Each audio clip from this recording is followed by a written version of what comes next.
Hi friends, Siva Ayali சீரியல்லேருந்து சூப்பரான promo வந்திருக்கு. நம்ம அதை பற்றி தான் இந்த வீடியோக்குள்ளே நம்ம பார்க்க போகிறோம். வாங்க நம்ம வீடியோக்குள்ளே போகலாம். ரித்திகா நான் இதுக்கு மேலே இந்த வீட்டில் இருக்க மாட்டேன், நான் வீட்டை விட்டு கிளம்புறேன் அப்படின்னு சொல்லிட்டு இருக்கும்போது இப்போ ஜமுனா வராங்க. என்னாச்சு அப்படின்னு சொல்லி கேட்டுட்டு இருக்கும்போது இவன் என்னை அடிச்சுட்டாமா அப்படிங்கிறாங்க. இது கேட்டதுமே உடனே அவங்க ஜமுனா அயலியை கூப்பிடுறாங்க. உனக்கு எவ்வளோ தைரியம் இருந்தால் என் பொண்ணை கை நீட்டி அடிச்சிருப்பேன் அப்படின்னு சொல்லி கேட்டுட்டு இருக்கவும் இதை கேட்கறதுக்கு இந்த வீட்டில் யாருமே கிடையாது அப்படிங்கும்போது இப்போ இந்திராணி வராங்க. எங்க பாருங்க, உங்க பொண்ணு என்ன பண்ணான்னு சொல்லி கேட்க மாட்டீங்களா? ஏன் அயலி அடிக்கலைன்னா நானே உங்க பொண்ணை அடிச்சிருப்பேன் அப்படின்னு இந்திராணி சொல்லவும் உடனே ஜமுனா சொல்கிறாங்க, இங்கே பாருங்கள், நீங்கள் அடிச்சிங்கன்னா உங்கள் தம்பி பொண்டாட்டிங்கிற உரிமையில் அடிக்கிறீங்க, இவளுக்கு என்ன உரிமை இருக்குது அப்படிங்கும்போது என்னங்க இந்த மாதிரிக்கு பேசிகிட்டு இருக்கிறீங்க, அயலி என்ன இருந்தாலும் உங்கள் பொண்ணு தானே அப்படின்னு இந்திராணி சொல்லவும் என்னது இவன் என் பொண்ணா, அதை மட்டும் இன்னொரு தடவை நீங்கள் சொல்லிடாதீங்க அப்படிங்கிறாங்க. அடுத்ததாக சொல்கிறாங்க, சரி அயலி எதுக்காக இங்கே இருக்கணும், என் பொண்ணு இந்த வீட்டோட மருமக அதனால் இருக்கிறா, ஆனால் இவன் எதுக்காக இங்கே இருக்கணும், ஒன்று என் பொண்ணு இந்த வீட்டில் இருக்கணும், இல்லைன்னா அயலி இருக்கணும், நீங்களே ஒரு முடிவு எடுத்துக்கிடுங்க அப்படின்னு சொல்லவும் உடனே உதய பெருமாள் சொல்லிட்டு இருக்கிறாங்க, ஆமாம் அவங்க சொல்றது கரெக்ட் தானே, இவன் எதுக்காக இங்க இருக்கணும் அப்படின்னு சொல்லி கேட்டுட்டு இருக்கவும் அப்போ இந்திராணி அமைதியா இருக்கும்போது அப்போ உடனே அயலி சொல்றாங்க, சித்தி நாங்க ஒரு 10 நாளையில இங்க இருந்து கிளம்பிடுவோம், அது வரைக்கும் நீங்க கொஞ்சம் அமைதியா இருங்க அப்படிங்கும்போது என்னது 10 நாள்ல நீங்க இருந்து கிளம்பிட போறியா, ஏன் 10 நாள் நீங்க இருக்க போற அப்படின்னு சொல்லி கேட்டுட்டு இருக்கவும் அப்போ இந்திராணி சொல்றாங்க, அவ தான் சொல்லிட்டு இருக்கால 10 நாள்ல கிளம்பிடுவேன்னு, நீங்க கொஞ்சம் அமைதியா இருக்க மாட்டீங்களா அப்படின்னு சொல்லி கேட்டுட்டு இருக்கவும் என்னங்க இப்படி பேசிட்டு இருக்கிறீங்க, அவளுக்கு 10 நாளுக்கும் என்ன சம்பந்தம், எதுக்காக இந்த 10 நாள் இந்த வீட்டுல இருக்கணும்னு சொல்லிட்டு இருக்கிறா, ஏன் 10 நாள் கழிஞ்சதுக்கு அப்புறமா போயிருவான்னு சொல்லிட்டு இருக்கிறா, அது இன்னைக்கு போக வேண்டியதானே, 10 நாள் இங்கே இருந்தால் அவள் என்ன பண்ண போறா அப்படின்னு சொல்லவும் இது கேட்டதுமே அயலியும் சிவாவும் எதுவுமே பேசாமல் அமைதியாக இருந்துட்டு இருக்கிறாங்க. அப்போ ரித்திகா சொல்கிறாங்க, பாத்தியாமா இவளுடைய அடாவடித்தனத்தை அப்படின்னு சொல்லும் போது, ஆமாம் ரித்திகா நீ சொல்லும் போது கூட நான் நம்பலை, இப்போ தான் அவளை பற்றின தெரியுது அப்படின்னு சொல்லிட்டு இருக்கோமோ அப்போ உடனே இந்திராணி சொல்லிட்டு இருக்கிறாங்க, இங்கே பாரு ரித்திகா நான் சொல்கிறது கேளு, நீ அயலி விஷயத்துல நீ தலையிடாத, நீ பாட்டுக்கும் உன் வேலையை பாரு அப்படிங்கும்போது அது எப்படி என் பொண்ணை இந்த மாதிரி பேசிட்டு இருக்க முடியும், அயலியும் சிவாவும் இந்த வீட்டில் இருந்தாக்கி என் பொண்ணு இந்த வீட்டில் இருக்க மாட்டா அப்படின்னு சொல்லவும் ரித்திகா அவங்க ட்ரெஸ் எல்லாம் எடுத்து வைக்கிறதுக்காக போறாங்க, வீட்டை விட்டே நான் போக போறேன் அப்படின்னு சொல்லிட்டு அப்ப அயலி சிவாவுக்கு என்ன பண்ணதுன்னே தெரியல. உடனே உதய பெருமாள் அவங்க அயலி கிட்ட வீட்டை விட்டு போற சொல்றதுக்காக வரவும் அப்ப இந்திராணி கேட்டுட்டு இருக்கிறாங்க, என்ன சித்தப்பா என்னாச்சு அப்படிங்கும்போது, இங்க பாரு இந்திராணி இதுக்கு மேல நம்ம அமைதியா இருக்கக்கூடாது, இவங்க 2 பேரும் நான் வீட்டை விட்டு அனுப்பியே தீருவேன், ரித்திகா பாரு வீட்டை விட்டு போறேன்னு சொல்லிட்டு முடிவு எடுத்துட்டு அப்படின்னு சொல்லிட்டு உடனே உதய பெருமாள் அயலி சிவாவும் பாக்குறதுக்காக வராங்க. இங்க பாருங்க இதுக்கு மேல நீங்க இந்த வீட்டுல இருக்கக்கூடாது, ஒழுங்கு மரியாதை இந்த வீட்டை விட்டு கிளம்புங்க, உங்களாலதான் இந்த வீட்டுல எல்லா பிரச்சனையும் அப்படின்னு சொல்லிட்டு இருக்கும்போது அப்ப இந்திராணி தடுக்கிறாங்க, சித்தப்பா நான் சொல்றது கேளுங்க, 10 நாளையில அவங்க கிளம்பிடுவாங்க அப்படிங்கும்போது அதெல்லாம் ஒன்றும் தேவை கிடையாது, இப்பவுமே உங்க கிளம்பணும் அப்படிங்கும்போது உடனே சிவா சொல்லிட்டு இருக்கிறாங்க, அப்போ இப்பவுமே நீங்க என்னுடைய அப்பான்னு நீங்க ஒத்துக்கங்க, நாங்க இருந்து கிளம்பிடுது அப்படிங்கும்போது என்ன நினைச்சிட்டு இருக்கிற, நான் உன் அப்பாவும் கிடையாது நீ என் பையனும் கிடையாது அப்படின்னு சொல்லவும், அப்படியா அவனு 10 நாளைக்குள்ள நான் நிரூபிச்சே காட்டுவேன், அது வரைக்கும் நீங்க என்ன சொன்னாலும் சரிதான் இந்த வீட்டை விட்டு நான் போக மாட்டேன் அப்படிங்கிறாங்க. 10 நாள் நிரூபிக்கிறேன்னு சொல்றீங்க, அதுக்கு என்ன ஆதாரம் வச்சிருக்கிற அப்படிங்கும்போது எங்க மாமா சூரிய பெருமாள் தான் அப்படிங்கிறாங்க. இதை கெட்டதுமே உதய பெருமாள் அதிர்ச்சி அடைகிறாங்க. அடுத்து பார்த்தோம்னா ஐயோ எனக்கு நெஞ்சு வலிக்குது அப்படின்னு சொல்லி பிடிக்கவும் உடனே இந்திராணி சித்தப்பா வாங்க அப்படின்னு சொல்லிட்டு கூட்டிட்டு போறாங்க.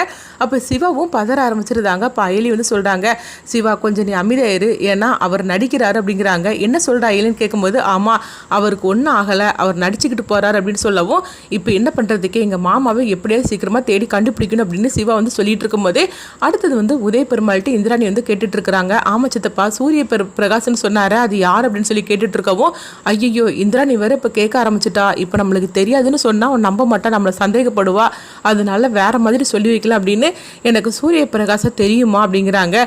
என்ன சித்தப்பா சொல்றீங்க, உங்களுக்கு தெரியுமான்னு சொல்லி கேட்கும்போது, ஆமா பிசினஸ் விஷயமா நான் அவங்ககிட்ட பேசியிருக்கிறேன், மற்றபடி பெருசா எனக்கு தெரியாது, ஒருவேளை அவரை வச்சுதான் என்னை ஏதோ மிரட்ட போறான் போலுக்கு இந்த சிவா அப்படின்னு சொல்லி அப்படி சொல்லிடவும் இதை கேட்டதுமே இந்திராணி குழப்பத்தோட போறாங்க.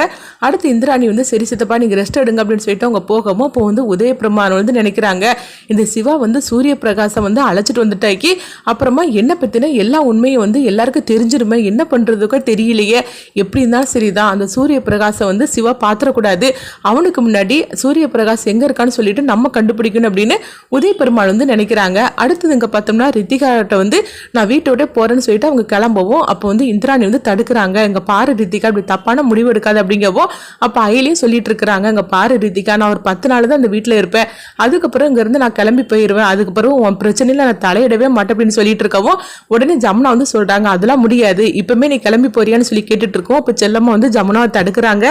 அப்போ ஜமுனாவும் அது புரிஞ்சுக்கிட்டுதாங்க. அப்போ செல்லம்மா சொல்கிறாங்க, எங்கள் பொண்ணுக்கிட்ட நாங்கள் தனியாக பேசிட்டு வரோம் அப்படின்னு சொல்லிட்டு அவங்க பார்த்தோம்னா ரித்திகாவை தனியாக அழைச்சிட்டு போகிறாங்க. அப்போ செல்லம்மா சொல்கிறாங்க, என்ன 2 பேரும் புரிஞ்சிக்காமல் இப்படி பேசிகிட்டு இருக்கிறீங்க? இந்திராணி வந்து இது வரைக்கும் ரித்திகாவுக்கு சப்போர்ட்டாக தான் அவள் பேசிகிட்டு இருக்கிறா.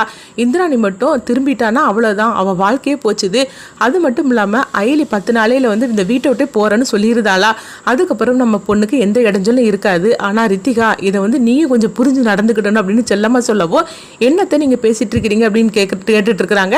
அப்போ வந்து அவங்க சொல்றாங்க, அங்க பாரு ரித்திகா, நம்மளுக்கு இந்த மாதிரி ஒரு பெரிய இடம் கிடைச்சிருக்குது, அதை நம்ம கை நழுவ விட்டுறக்கூடாது. அயலிக்காக வந்து இந்திராணி எப்படி பேசுறா பத்தியா, அது இந்திராணி உனக்காக பேசணும், அந்த நிலைமையை நீ கொண்டுட்டு வரணும். எல்லாருமே வந்து நீ பேசினாக்கி கேட்டு நடக்கிற மாதிரிக்கு ஒரு நிலைமையை நீ கொண்டுட்டு வரணும். அதுக்கு நீ எடுத்தோம் கவுத்தோன்னு சொல்லிட்டு எதுவுமே நீ பேசக்கூடாது.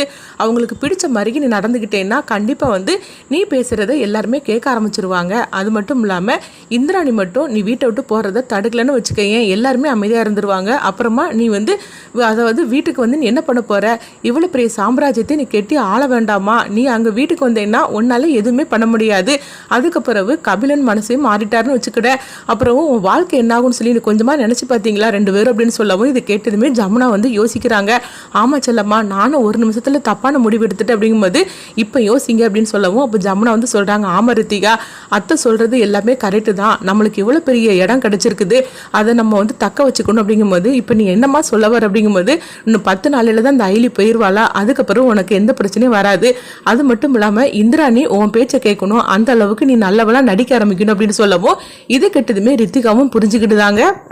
அதனால வீட்டை விட்டு வரக்கூடிய பிளான் எல்லாம் நீ இதோட கைவிட்டு நீ வா, வந்துக்கிட்டு எல்லாருக்கிட்டையும் நல்ல மாதிரி நீ பேசி நடிச்சு பழகு அப்படின்னு சொல்லவும், உடனே ரித்திகாவும் சரி அப்படிங்கிறாங்க. அடுத்து பார்த்தோம்னா ரித்திகா, ஜமுனா, செல்லம்மா இவங்க 3 பேருமே வரவும், உடனே ரித்திகா வந்து சொல்றாங்க இந்திராணி கிட்ட, அண்ணி என்ன மன்னிச்சிருங்க அண்ணி அப்படிங்கிறாங்க. இப்படி ரித்திகா சொன்னதுமே எல்லாருமே ஆச்சரியத்தோட பார்த்துட்டு இருக்கிறாங்க. என்னது, கொஞ்ச நேரத்துக்கு முன்னாடி வரைக்கும் ரித்திகா எடுத்தோம் கவுத்தோன்னு சொல்லி பேசிட்டு இருந்தா, இப்போ என்னன்னா இவங்க 3 பேரும் தனியாக பேசினாங்க, அதுக்கப்புறம் ரித்திகா இந்த மாதிரி பேசிட்டு இருக்காள் அப்படின்னு எல்லாரும் ஆச்சரியத்தோட பார்க்கும்போது, அப்போ இந்திராணிட்ட வந்து அவங்க ரித்திகா வந்து சொல்லிட்டு இருக்கிறாங்க, என்னடா கொஞ்ச நேரத்துக்கு முன்னாடி ரித்திகா வந்து இப்படி பேசிட்டு இருந்தா, இப்போ என்னன்னா நம்ம கிட்ட மன்னிப்பு கேட்கறாள்னு சொல்லி நினைக்கிறீங்களா?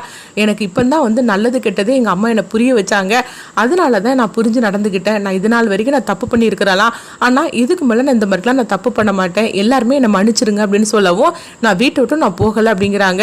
அப்போ அது மட்டும் இல்லாமல் அயலி தான் 10 நாளில் இந்த வீட்டை விட்டு போகிறேன்னு சொல்லிட்டாளா, அது வரைக்கும் நான் அவகிட்ட நான் வம்பு இழுக்க மாட்டேன் அப்படின்னு சொல்லிட்டு இருக்கவும், இதுக்கு மேலே என்னால் எந்த பிரச்சனையும் வராது, அம்மா நீங்கள் வீட்டுக்கு கிளம்புங்கம்மா அப்படின்னு சொல்லவும், இது கெட்டதுமே ஜமுனா வந்து சொல்கிறாங்க, இங்கே பாரு ரித்திகா, இதுதான் ஒன்றுமில்ல உன்னோட வீடு, நீ வந்து ஊனா அங்கே வரலாம் அப்படிலாம் சொல்லிட்டு இருக்கக்கூடாது. உனக்கு ஏதாவது பிரச்சனைனா இந்திராணி அண்ணிக்கிட்ட சொல்லு, இல்லைன்னா உங்கள் அத்தைக்கிட்ட சொல்லு, ஆனால் மற்றபடி அம்மா கிட்ட சொல்லணுன்ட்டு என்னெல்லாம் கூப்பிடக்கூடாது. இன்னுமே எல்லாமே உனக்கு இந்த வீட்டில் உள்ளவங்க தான் அப்படின்னு சொல்லவும், இதெல்லாம் கேட்டதுமே அகிலியும் சிவாவும் அதிர்ச்சி அடைகிறாங்க. அப்போ ஜமுனா வந்து எல்லாத்துக்கிட்டையும் சொல்லிட்டு அவங்க அங்கேருந்து கிளம்புறாங்க, ஜமுனாவும் செல்லம்மாவும். அப்போ வந்து சிவாவும் அகிலியும் ரூமுக்கு வந்துருந்தாங்க. சிவா கேட்டுட்டு இருக்கிறாங்க, என்னது ரித்திகா திடீர்னு இந்த மாதிரிக்கு மனசு மாதிரி ரொம்ப நல்லவ மாதிரிக்கு பேசிட்டு இருக்கிறா, ஒருவேளை திருந்திட்டாள் அப்படிங்கும்போது திருந்தவே இல்லை அப்படின்னு வந்து அகிலி சொல்லிட்டு இருக்கிறாங்க. அவன் நடிக்க ஆரம்பிச்சுட்டா அப்படிங்கவும், என்ன அகிலின்னு சொல்லிட்டு இருக்கிற அப்படிங்கும்போது, ஆமா இவங்க 3 பேரும் தனியாக போய் பேசுனாங்களா, 3 பேரும் திட்டத்தை போட்டுட்டாங்க, இவ மட்டும் ரித்திகா மட்டும் இந்த வீட்டை விட்டு போயிட்டாக்கி சொத்து எல்லாமே வந்து வராது. அது மட்டும் இல்லாமல் கண்டிப்பாக இந்திராணி அண்ணியும் எனக்காக தானே பேசுனாங்க, அவளுக்காக ஒரு வார்த்தை கூட பேசல. அப்படி இருக்கும்போது இந்த நிலைமையில வந்து அவள் வீட்டை விட்டு வந்துட்டாக்கி அதுக்கப்புறமா எதுவுமே வந்து நடக்காது அப்படின்னு சொல்லி தெரிஞ்சுக்கிட்டனால தான் ரித்திகா வந்து நல்லவ போல வேஷம் போட்டு நடிக்க ஆரம்பிச்சுட்டா. இது எல்லாமே சித்தியும் அத்தையும் போட்ட பிளான் தான் அப்படிங்கிறாங்க. இது கேட்டதுமே சிவா அதிர்ச்சி அடைகிறாங்க. அடுத்து வந்து ரித்திகா வந்து நடிப்பை அயலி எப்படி எல்லாருக்கும் தெரியப்படுத்த போறாங்க அப்படின்னு சொல்லி வெயிட் பண்ணி பார்க்கலாம்.